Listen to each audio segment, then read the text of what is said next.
Itong kongreso, ang mga politiko talagang ganyan, naghahanap ng paraan para control ng media. Ngayon gusto pa nila ganyan. Ay, hindi ko maintindihan niya talaga. Para sa akin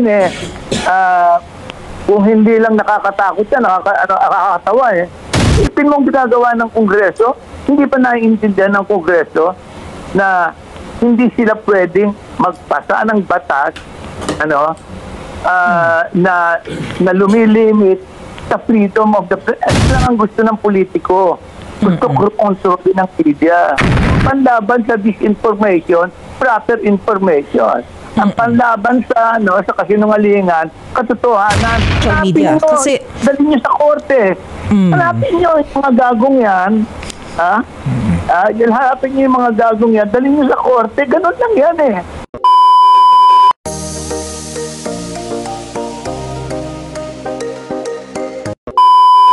Ito po ay isyong maselan dahil ang pinag-uusapan dito ay pagbabalanse na between freedom and responsibility. yes, tama ka dyan, Manuntay. Kasi kahapon nga, napag-usapan yung proposal na dapat nang magkaroon ng franchise yung mga social media platform. Kasi sa kasalukuyan, ang binibigyan ng franchise, TV, radio, public utilities. Yes, ma'am. Pero hindi pa kasama dyan ng social media. So aalamin po natin ang ipupunto dyan ni Mr. Vergel Santos. Siya po ang trustee ng Center for Media Freedom and Responsibility. Magandang umaga po sa inyo, sir. Magandang umaga naman. Opo. Good morning. Good morning. Si Maricel po ang aking kasama, Sir Vergel. Si Ted Filon po ito. Go ahead. Ted. Magandang umaga.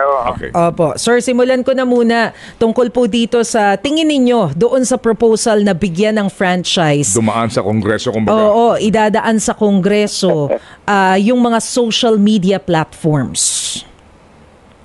Una, kailangan nilagay natin sa context yan. Ano ba yung prangkisa? Ang prangkisa bayad sa pribilehyo na gumamit para pagkakitaan. Ang posibilidad ng Estado.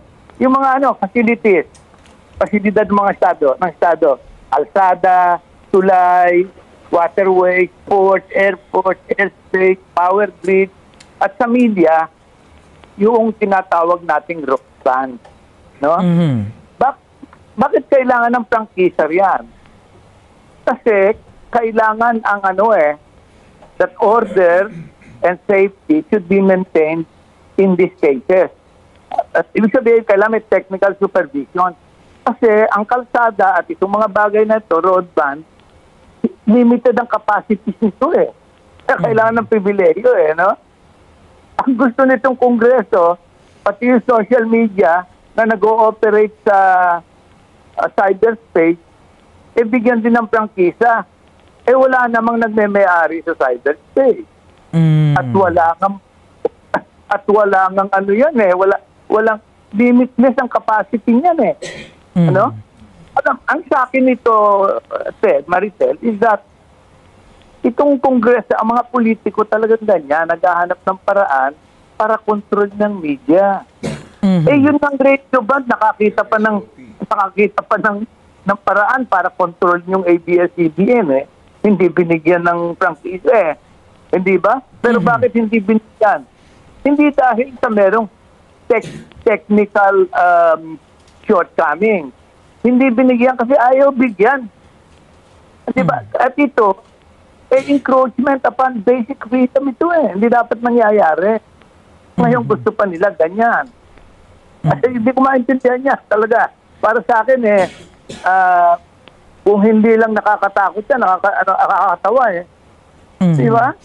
Pero sir, paano yung argument nila na sinasabi nila na kasi dapat magkaroon ng prangkisa dahil sa ngayon ang nakikita natin na kumikita yung mismong platform lamang at yung creator o yung mga content creators ng mga social media platform. Pero ang gobyerno hindi naman nakakakuha ng buwis mula dito sa mga ipinapalabas na to.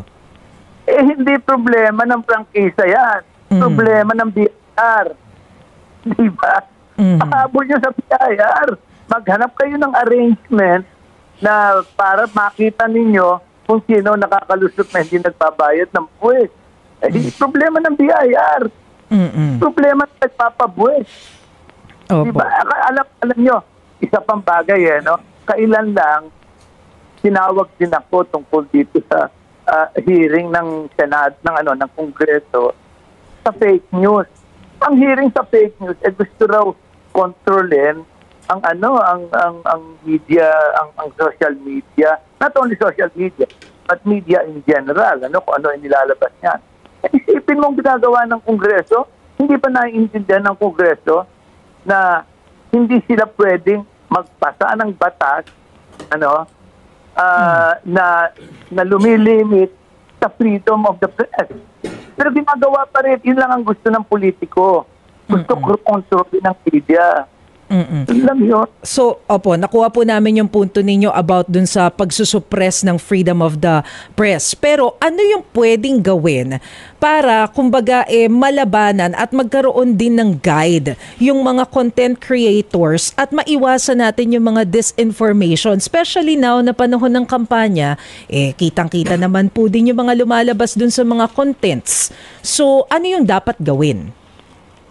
Simple lang. Ang panlaban sa disinformation, proper information. Ang panlaban sa kasinungalingan, katotohanan, wala tayong magagawa Lahat naman nagsisinungaling o kaya nagsasabi ng katotohanan. Kay politiko ka, kay media ka, kay ano pa man. Kaya mo ang punto ng freedom of expression at press freedom, hindi naman dahil kaya pag may press freedom ka, sigurado na lahat ng maririnig mo katotohanan Hindi yun. Merong press freedom, merong freedom of expression para lahat naririnig mo. At para ikaw maintindihan mo kung ano ba ang tama rito at mali. So walang garantiya. So ang kalaban nila, magagarantiyahan yun. Pagka naglagay sa isa. Pero still, sir, paano natin makukuha yung accountability ng mga nagpapakalat ng disinformation and fake news sa social media? Kasi dalhin nyo sa korte. Hanapin nyo yung mga gagong yan. Hanapin nyo yung mga gagong yan. Dalhin nyo sa korte. Ganun lang yan Wala kang magagawa. May mga batas na there are laws that take care of those things. Wala kang magagawa Anong gagawin mo? Pakokontrol ba kayo? Yung may mga prangkisa ngayon, iba nga dyan politiko mismo may prangkisa sa broadcast media. Lalo lang lumala di ba? Walang tatawa dyan. Walang magagawa, wag nilang pakialaman. They will be putting their fingers where it shouldn't be. Wala silang pakialam dyan. Opo. At we will all be better off pag hindi tayo pinakialaman ng mga yan. Kaverhel, kayo po inimbitahan din ng TRICOM. Sumagot ba kayo sa imbitasyon? Hindi kasi hindi na ako iniimbita. Nung una pa, iniimbita ako Pero ang sabi ko, ayokong pumunta dahil I did not want to come under the rules of Congress. Diba? Hindi ka naman, mas mabuti magsulat na lang ako at masasabi ko yung gusto ko. Doon hintuin ka At pangalawa, ang nakuha nila mga periodista yung iba, mga mamamahayag, na nagpunta, apparently hindi maliwanag sa kanila kung anong pinag-uusapan dito. Ang pinag-uusapan dito, kukontrolin sila. Nagpuntahan naman yung mga PR people at yung mga nagpapatakbo ng mga kandidato dahil naghahanap ng kliyente. Anong gagawin natin ito? Alam mo, pag mientras mo pinagbigyan yung Kongreso sa mga ganyan, lalo lang tayong mapapariwara Kaya hindi dapat pakialaman yan. Sabihin sa kanila, wala kayong pakialam sa amin. Kasi pag pinabayaan namin kayong makialam sa amin, ang mapipirde, yung aming pinagsisilbihan. Ano yun? Tao. Sila hindi naman ganon Sila mo sabihin sa ilang tao, ba't ka pumupunta riyan? You are allowing yourself to come under the potential control, if not outright control, of of government. Opo. Caverhel, ano po ang inyong kaisipan doon po sa mga paglalabas ng subpoena testificandum sa mga hindi nasipot sa kanilang imbitasyon at yung pong sinasabi na possible contempt, no? Ibig sabihin daw po pwede silang ipa-aresto. Hindi totoo yun. Wala yun. That will not wash in court. Bakit kailangan akong lumitaw sa kanila? Halimbawa ako, inimbita ko, ayoko. Anong pakialam nila? Hindi ba? Anong sasabihin nila sa estado? Ayoko sumunod sa kanila? In the first place, dapat i-establish kung dapat ako sumunod sa kanila. Ano? We are here talking about freedom of the press. Ha? At ang ginagawa nitong Kongreso, hindi ba kaya nag-iimbestiga yan in aid of legislation? Wala namang legislation magagawa yan because the Constitution provides that no law shall be passed impinging upon the freedom of the press. Hindi ba? O di walang magagawa. Anong pinagagagawa nila? Di walang wawa, di ba? Opo. Sa akin, ewan ko, said Maricel, malabo ba yun? Hindi ba? Hindi ko maintindihan kung bakit sige, hindi makita. Opo, sige. So, yung nga din po ang tanong kanina ni Maricel po, Caverhel, na basically ang main point dito ay yung paano mo masasawata, mapipigilan yung pagpapakalat ng fake news kasi sila mismo din binabakbakan, di ba, ng kung ano-anong informasyon. Ang iba nga daw po ay gawa-gawa lamang. So ano ang inyong payo sa mga kongresista na sasaktan dito po sa mga bashing na inaabot nila or even yung kanilang claim na may mga nagpapakalat ng fake news laban sa kanila? 2 point. Pagka politiko ka, dapat humanda ka dyan. Kasi fair game ka Politiko ka Meron kang poder In fact, meron ka ring poder para sumama sa media, sa media. Meron ka sariling media operation di ba? Yun lahat na yan meron Una yon, fair game kayo. Pangalawa, may mga batas. Hanapin ninyo kung sino nagpapakalat, dalhin niyo sa korte. Yun lang, let them answer to the law. Simple lang Ang ginagawa, kinukomplika para makakita ng paraan para tayo supilin. Ganun lang naman yan Opo. Sige. So, Caverhel, ang kumamarapatin nyo, I mean, baka lang pwede kayo sumagot dito po ito naman ay outside na po dito po sa Center for Freedom Media Responsibility ninyo na task ka. Anong komento nyo dito ngayon sa impeachment complaint lamang kay VP Sara na hindi pa rin po ina-actionan ng Senado? Isa pa yan Hindi ko maalam kung bakit malabo sa iba yan pag binasa mo yung Constitution, yung Article 11, public accountability, maliwanag na sinasabi ng pagka-impeach ng isang public officer, kailangan aktuhan agad ng Senado yan. I-try. Maliwanag yun. In fact, nakita ko nga na si Edo Ascuna, na isa sa mga framers ng Constitution, at dating Supreme Court Justice, lumabas pa para magkaroon ng konting annotation Dahil nga sa ginawa nitong ating Senate President na sinabi, no, hindi importante yan. In fact, we can wait months bago natin gawin yan. Ito maliwanag na by the nature of impeachment, ito urgent concern. In fact, ang impeachment na nagbibigay ng emergency device, ng paraan, para to deal with people like Sara Duterte. Alam mo kung bakit? Kasi standing by to succeed to the highest power of the land. So kailangan, pagka nakita mo, may justifiable reason na binitray ang public trust, husgahan yan. Hindi pwedeng hindi. Pero ayaw ni Kis Escudero. Ewan ko kung bakit Sa akin, maliwanag yun Isang tingin mo lang doon sa konstitusyon, hindi ang pinag-uusapan dito